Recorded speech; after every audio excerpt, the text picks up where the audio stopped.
Alright, this is what our first piece looks like after cutting and 5 minutes of debarking. You can see the holes through there. Anyway, of course you can see the holes through there.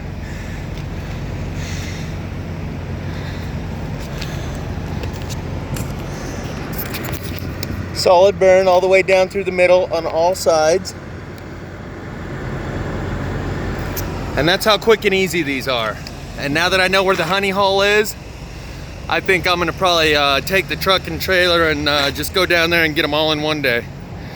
And get a chainsaw, DeWalt electric chainsaw that runs on the portable batteries, along with an AC/DC converter, so I can charge some batteries while I'm using the others. So what I'll probably do with this is cut those off right there so it's even here. And you can see at the bottom, I propped it up over here. So if I take my boots out from under it, it leans this way. So I'll cut a little bit out from under that side to where it stands level. Cut these off there. Take a little bit more of this bark, this bark out of here, like places like this. But I don't want to get too carried away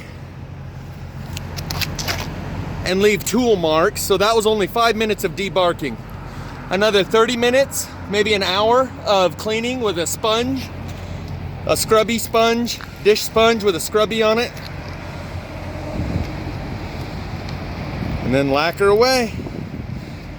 And yeah, I think I'm gonna ramp this up quicker, sooner than later, because I truly found the honey hole where I could get 100 pieces just like this that are burnt out in the middle in one day. If I take the trailer down there and a chainsaw, because I can't afford to spend 30 minutes in the middle of the freeway like I did this time. So I learned a couple things. Need a couple more long blades on that Sawzall because I broke one. Gonna get the chainsaw so I can be gone in 60 seconds with these things. Here's a cool spot. See how this one comes out like that? But it's unburnt on the bottom. I'm not sure if that's even focusing, but yeah, you can see it's unburnt on the bottom. Burnt on the top. The other cool thing is how it splits like this all the way around up here.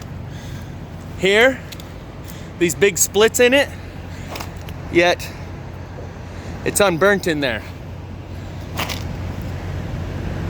I'm gonna explain a little bit more about the softening of the wood. Someone asks, they wonder how long that last one I took, how long it took to bend the way that it did. And I'll tell you how long. 1 day. Because we've seen that same bending of the wood with branches that are up to like 2 or 3 inches diameter, bent. And we've determined, Jamie Lee of A Plain Truth, that crop circles where it bends the wheat or the barley or whatever the crop circle design is placed in, whatever media, it doesn't break the stalks, it bends them. Just like this does, as we saw on that Promethean fire crow. It's the outer core wood that remains. The inner wood is soft. The inner core wood is soft.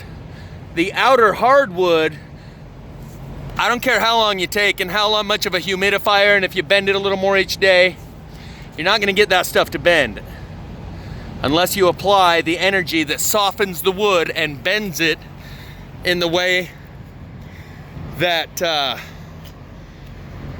crop circles are created. I'll try and find a link and throw it in the description, along with a timestamp where you can see what I'm talking about, where it takes diameter that big around and bends it. So anyway, onward.